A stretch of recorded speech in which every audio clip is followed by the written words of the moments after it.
अस्सलाम वालेकुम नाजरीन, मैं हूं ZA मलिक। प्रोग्राम सुराग से नाज़रीन, कुछ दिनों पहले एक नोटिफिकेशन सामने आया और इस नोटिफिकेशन के बाद एक चैनल जो कि लाइव चल रहा था और वो ख़त्म हो गया। जितने भी अखबारी कारकुनान थे और अखबारी तंजीमें थी, जन सहाफ़ती तंजीमें थी जितनी ज़्यादा, वो सब में एक तशवीश की लहर दौड़ गई कि एक चलता हुआ चैनल अचानक बंद क्यों हो गया। इस तशवीश के बाद जो है मुझे भी काफ़ी दोस्तों ने कॉल्स की कि चैनल बंद क्यों हो गए।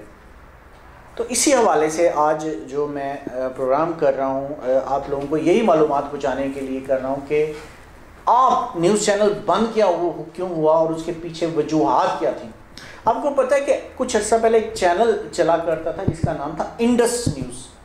ये इंडस न्यूज़ का ही नाम तब्दील करके आप न्यूज़ रखा गया था और पहले इसके मालिक कोई और थे, बाद में ये चैनल आफ्ताब इकबाल साहब ने ले लिया। होता अमूमन ये है कि हमारे यहाँ बहुत सारे लोग जब कोई अखबार या चैनल चलाना चाह रहे होते हैं और उनके पास इतने पैसे नहीं होते कि वो अखबार या चैनल चला सकें, तो उसके बाद वो किसी न किसी इन्वेस्टर को लेकर आते हैं, किसी ऐसे शख्स को लेकर आते हैं जो माली तौर पर उनको उसमें सपोर्ट कर सके। तो ये जो चैनल था आप न्यूज़, इसके CEO थे आफ्ताब इकबाल। वो लेकर आए पाकिस्तान के एक बड़े मारूफ बिजनेसमैन हैं, उनका नाम है फजल करीम ढिडी। उनके पास गए और उनको लेकर आए कि आप इस चैनल के ऊपर इन्वेस्टमेंट करें।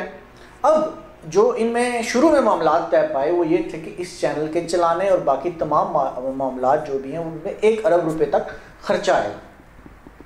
जब ये मामला इनके सारे तय पा गए तो चैनल जो है उसके ऊपर स्टार्ट लिया गया। ऐसे में आफ्ताब इकबाल साहब जो थे वो अपने भाई को भी इस चैनल के में लेकर आ गए, तो मिलकर ये चैनल स्टार्ट हुआ। अच्छा, इस चैनल के स्टार्ट करने के बाद एक जो प्लानिंग दूसरी थी वो ये थी कि एक कंपनी बनाई, बिजनेस कंपनी, जिसमें पार्टनर्स थे आफ्ताब इकबाल साहब की बेटियां और उनकी मिसेस और उनके भाई भी।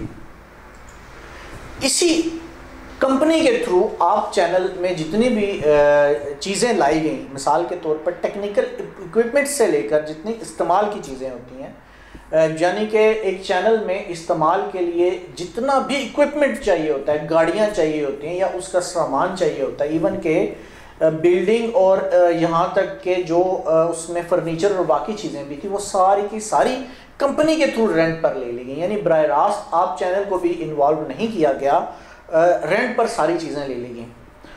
होता ही है कि जब भी कोई कंपनी इस तरह का इदारा शुरू किया जाता है तो उसमें फर्नीचर और जो बुनियादी लवाजमात हैं वो ख़रीद कर उस इदारे की मलकियत में आ जाते हैं। लेकिन जहाँ पे कुछ मामलात मुख्तलिफ रहे, मामलात ये रहे कि जितनी भी चीज़ें इसके लिए ली गई वो सारी की सारी जो हैं वो रेंट पर ली गई। और रेंट पर जो चीज़ हमारे इल्म में आई है कि मुबैना तौर पर जो कंपनी थी जो आफ्ताब इकबाल साहब ने बनाई थी, उस कंपनी ने उनको रेंट आउट किया और उस कंपनी का भी बकायदा उस रेंट के अंदर कुछ हिस्सा था। चैनल चलना शुरू हुआ, चीज़ें चूँकि रेंट की थी, मलकीती नहीं थी, जाहिर बात है वो पैसे भी प्लस होते चले गए और होते होते अखराजात जो है वो बढ़ते चले गए। सही तरीके से उसको मैनेज नहीं किया गया और ये जब बढ़ते बढ़ते जो पैसे थे, जो 1 अरब रुपए की इन्वेस्टमेंट पे बात होनी थी, वो बढ़ के दुगनी कीमत पर चली गई। यानी कि 2 अरब रुपए तक उसमें इन्वेस्टमेंट जो थी हो गई, जिसके बाद जो बुनियादी इन्वेस्टर थे यानी कि अकील करीम ढिडी साहब, उनमें और आफ्ताब इकबाल साहब में वहाँ से मसाइल पैदा होने शुरू हो गए कि ये जो चीज़ें हमने तय की थी उनसे चीज़ें बाहर जा रही हैं। अब बताइए, जो बड़े सहाफ़ी होते हैं या एंकर पर्सन होते हैं, इनके और भी लोगों से बड़े अच्छे ताल्लुकात होते हैं, बड़े बिजनेसमैन से अच्छे ताल्लुकात होते हैं। तो उसके बाद उसमें लाया गया एक और बड़े बिजनेसमैन को, उनकी एंट्री कराई गई और आप उनको जानते हैं, जी हाँ, जिनके नाम से नोटिफिकेशन भी जारी हुआ, जैसे हमने बात की इब्तिदा की, बहरिया टाउन के रूह रवा मलक रियासत, उनकी एंट्री। लेकिन वो चूँकि प्योरली एक बिजनेसमैन है, वो बाकायदा तौर पे कुछ एग्रीमेंट्स करके इस चैनल में है और उन्होंने इसके अंदर इन्वेस्टमेंट करनी शुरू की। लेकिन मामलात जो के तो ही रहे और अखराजात जो तब भी तय हुए, या जो मामलात थे वो जो है वो मसाइल की तरफ ही जाना शुरू हुए। यहाँ पर 2 नए लोगों की भी एंट्री हुई। एक तो मलिक रियाज साहब की सुतेली बेटी थी जो आकर जिन्होंने कुछ चीज़ें टेक ओवर की मलिक रियाज साहब के कहने पर। दूसरे मलिक रियाज साहब के इंतहाई करीबी जाने वाले, और आपको शायद पता होगा कि इनके आपस में ताल्लुकात कैसे बने और क्या मामलात हुए थे, मलिक रियाज साहब और हमारे मशहूर एंकर पर्सन मुबशर लुकमान साहब। मुबशर लुकमान साहब की भी इंटरव्यू और मुबशर लुकमान साहब ने भी बतौर एंकर पर्सन इस चैनल को ज्वाइन कर लिया। अब जब मुबशर लुकमान साहब इस चैनल के अंदर आए तो वहाँ पर कुछ और प्रॉब्लम्स भी खड़े हो गए। आपको पता है कि मुबशर लुकमान अब अपना एक यूट्यूब चैनल चलाते हैं जिसका एक उन्होंने पूरा स्टाफ रखा हुआ। वो अपने उसी स्टाफ के साथ यहाँ पर आए और उनकी कोशिश ये थी कि उस जो उनका स्टाफ था उसको सैलरी जो है वो इदारा दे, लेकिन इदारे अपनी शराइत के ऊपर उनको सैलरी देना चाहते थे, यानी उनका टाइम लेना चाहता था जो एक इदारे में टाइम होता है। लेकिन मुबशर लुकमान साहब की शर्त ये थी और उनका इसरार ये था कि जो उनका जितना भी स्टाफ है वो सिर्फ उनके प्रोग्राम की हद तक सारा काम करेगा, लेकिन सैलरी वो पूरी लेगा। और जाहिर बात है वही स्टाफ उनका यूट्यूब चैनल भी मैनेज करता था।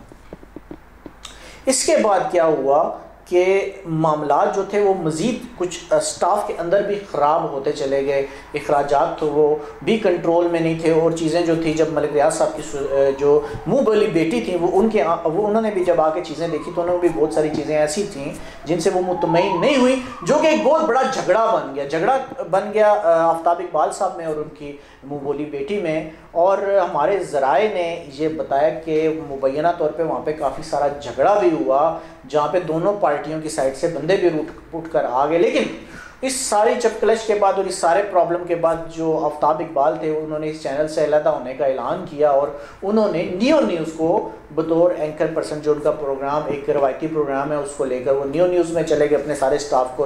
उन्होंने ये प्रोग्राम वहाँ से शुरू किया। लेकिन बात यहाँ पे रुकी नहीं, क्योंकि आपको पता है कि जब इंडस न्यूज़ से कन्वर्ट हुआ सारा मामला, सारा निज़ाम, तो उस वक्त आफ्ताब इकबाल साहब कानूनी तौर पे बहुत सारी चीज़ें उनके नाम पर थीं जो पैमरा के अंदर रजिस्ट्रेशन के बहुत सारे मराहिल होते हैं, जो नाम तब्दीली और ऑनरशिप तब्दीली के जो मामलात होते हैं उसमें बहुत सारी ऐसी चीज़ें होती हैं जहाँ पे नाम इस्तेमाल होता है और नाम लिखा जाता है।